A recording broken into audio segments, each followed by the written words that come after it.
try and charge some battery whenever I can. Oh no, I'm so sorry, mate.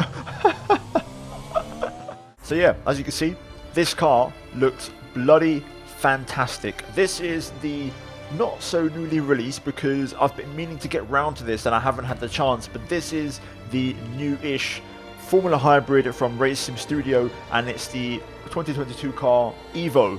So essentially the brand new evolution, the second version of it, 2.0 if you will. And the reason it's called that is because there was an original mod, which I've done videos on the channel before, with the original prototype. But of course recently it was revealed to the world what a 2022 F1 car is going to look like. Picture on screen right now if I remember to put that in the edit. And basically they updated their own mod to be in line with what that car looks like. So this looks insane. We have a Ferrari skin. We're going to drive with Carlos Sainz in this race today. Of course, Carlos recently got the podium in Sochi. And yeah, for the purpose of the video, I'm going to show off the mod and drive the car and have a bit of fun with it.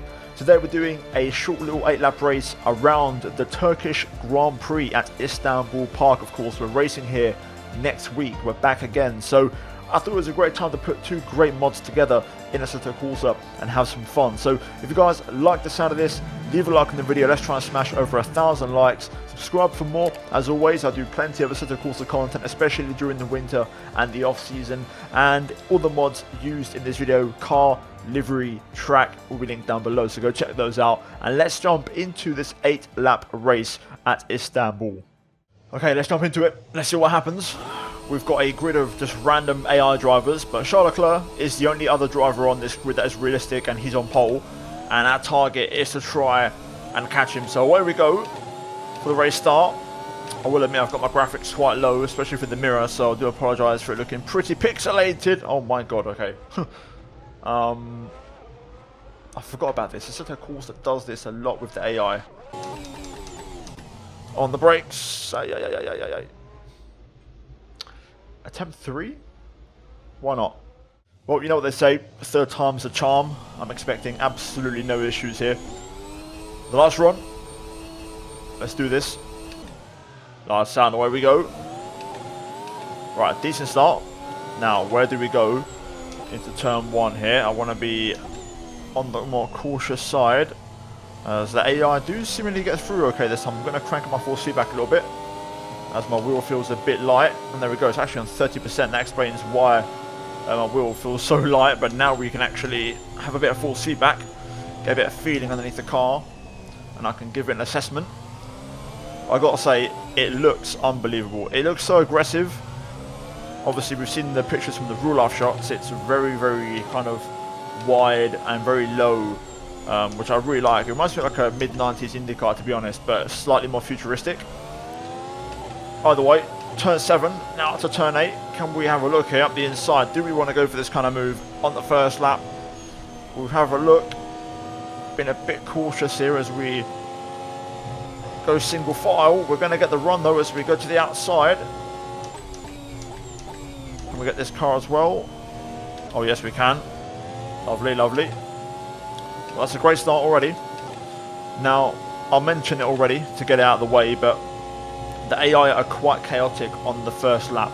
Once the second and third lap kicks in, they tend to kind of behave a bit better, and the racing's a lot cleaner. So just got to try and survive a bit longer here, as we've got this car on the curb. He's actually running the one of the liveries that I downloaded for myself, which is the chrome McLaren Mercedes livery. Throwback to, of course, the late 2000s, early 2010s. Either way, end of lap 1, good start. P13 right now.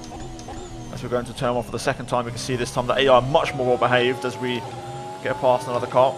I promise, by the way, I promise, we are running max difficulty. I'm not trolling. It's on 100, which is the hardest it goes up to on this game. But yeah, already I can tell the AI being a lot more well behaved as we settle into this race. So let's try and get past this next car, Sam Sorensen. We've definitely got the edge as the one ahead locks up. Oh, almost running to the back there. Want to try and avoid that if possible. Let's see if we can set him up. Are we flat? Oh, nah, a bit of a lift in this car. Obviously, this one doesn't have the same amount of downforce as the cars we have in real life. And that's going to be part of the challenge next year, and why the spectacle should be a lot better in terms of the racing as we go around the outside. Lovely move there. Now onto the back straight. We'll use DRS starting in the next lap. Leclerc still in the lead by the looks of it in the top left. You can see he's the only real driver I've got on this grid, and he's leading right now. So let's see, we've got this car behind trying to re-challenge. I'm going to go quite late on the brakes to stay ahead. Easy does it. As we've got, look at this, another Ferrari. This is not Leclerc though, it's John Kennard. As we now gone to lap 3, so we can now use DRS. Let's see if that works out for us. Currently on the cusp of a top 10.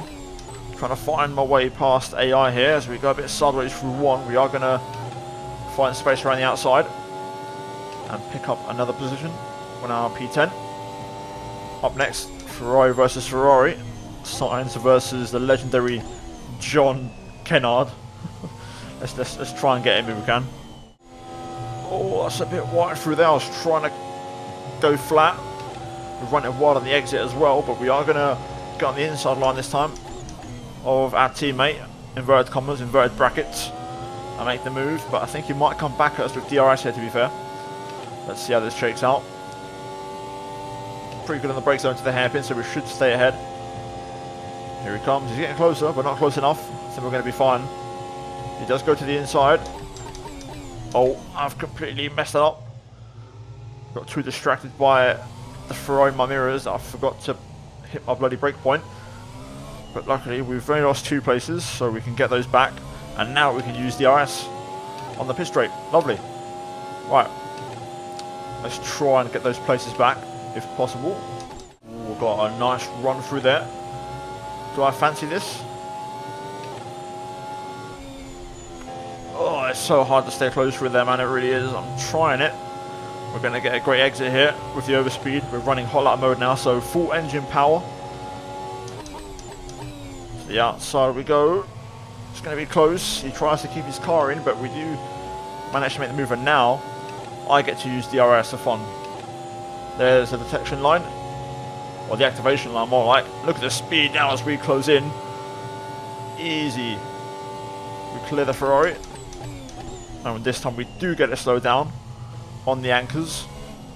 As we go for the front couple of corners, we've got a yellow flag.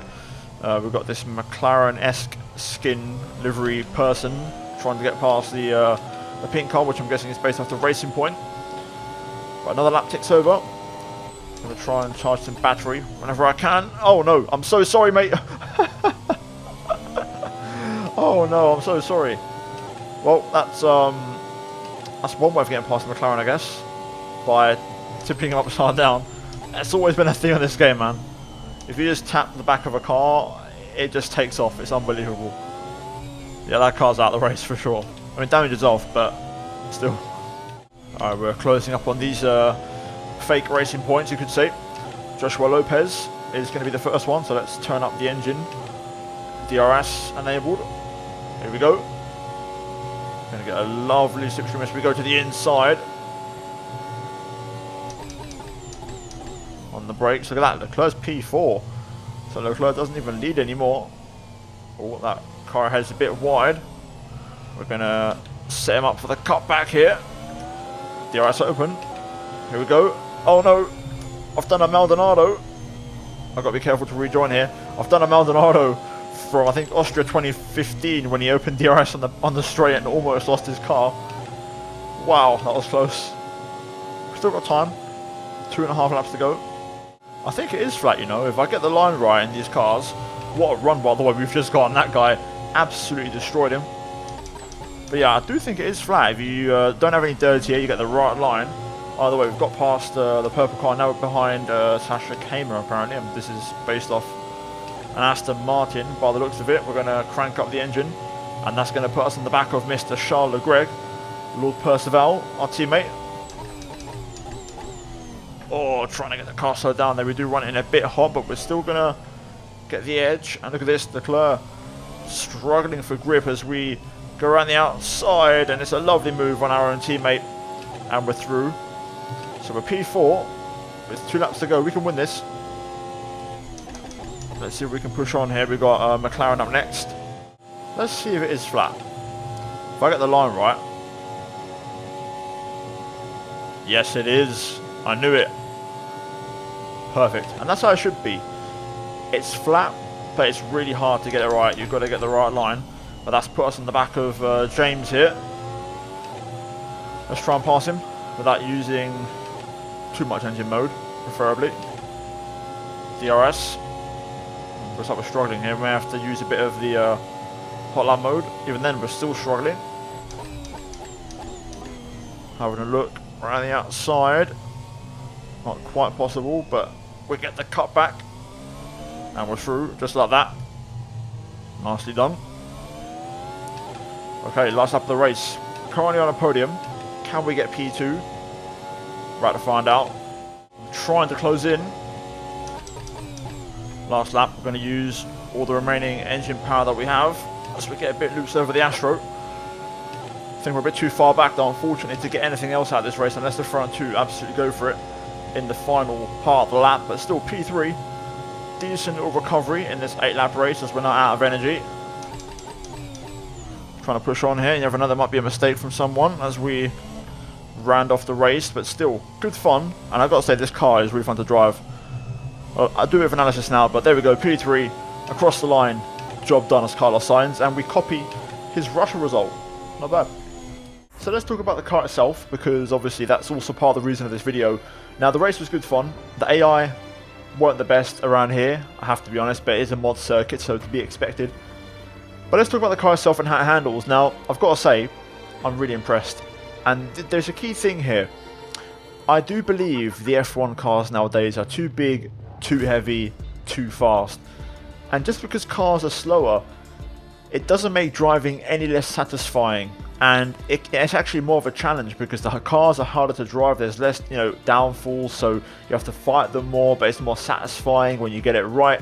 And also, when you nail it, it's just as satisfying as a really fast F1 car because you're still maximizing this car within the realm of possibility of what it can do itself. So I think that's a really important distinction to make. I think the mod's really awesome. It's like, it's probably one of the best mods in the game, if not one of the best mods of all time. I really love it. I think the build quality is excellent, and I think a lot of racing companies could learn from this quality of mod because it's so good. So I do recommend you guys check this out if you have Assetto Corsa on PC, not Competizione, not the new one. This is the 2014 Assetto Corsa, the original one, which you can put loads of mods on. So if you guys have this game, then give it a shot. If not, then buy it on PC. I think it's very cheap anyways. It's well worth the money. You can do so many mods, and you can have so many fantasy scenarios and race at tracks like Istanbul, and ones that aren't on the F1 calendar, which is part of the fun. So that's why I do these modding videos. But yeah, overall, I'm going to give this one a big fat pass. I think it's great fun. I might do more of the videos with this car, to be honest, because it's really cool. And I might do one around Qatar. We'll see. There's not a great track out there right now in terms of build quality, but if one does get released in the future, best believe we're going to bring this car back and throw it around there. But anyway, hopefully you guys enjoyed the video. If you did, like, again, let's try and smash over 1,000 likes. Subscribe for more. I do daily content on my channel. As always, a big plug and shout out goes to members of the channel for supporting the channel and my content. And finally, check out the 2 videos on screen if you haven't seen them already. But that's it from me here today, and I'll see all of you in the next one.